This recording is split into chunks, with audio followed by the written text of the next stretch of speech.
தூங்கி 4 அடி அடிச்சு அதை சாகடிச்சு தூர போடுவோம். கிட்டத்தட்ட அந்த எலியினுடைய நிலைமை தான் இன்னைக்கு நம்ம நிலைமை. ஆகிற வரை எப்படா கல்யாணம் ஆகும்னு ஏங்குறோம். ஆன பிறகு வேற மாதிரி நம்ம நிலைமை.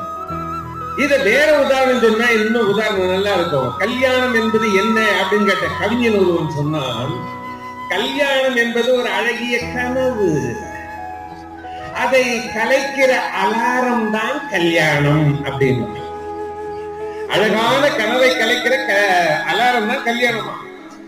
இன்னொருத்தன் சொன்னா, சார் கல்யாணம்ங்கிறது ஒரு ஒட்டகத்தின் மேல பயணம் பண்ற மாதிரி, எங்க போறோம்னு தெரியாது, இறங்கி ஓடவும் முடியாது. உண்மைதான், கல்யாணம் ஆன பிறகு விட்டு ஓடவும் முடியாது, சகிக்கவும் முடியாது இருக்குல்ல. எனவே கல்யாணம் என்பது ஒரு ஒட்டக பயணம் போலத்தான். ஆனா அதை விட சூப்பரா ஒருத்தர் சொன்னாரு, கல்யாணம்ங்கிறது எந்த வகையில பார்த்தாலும் நான் ஒரு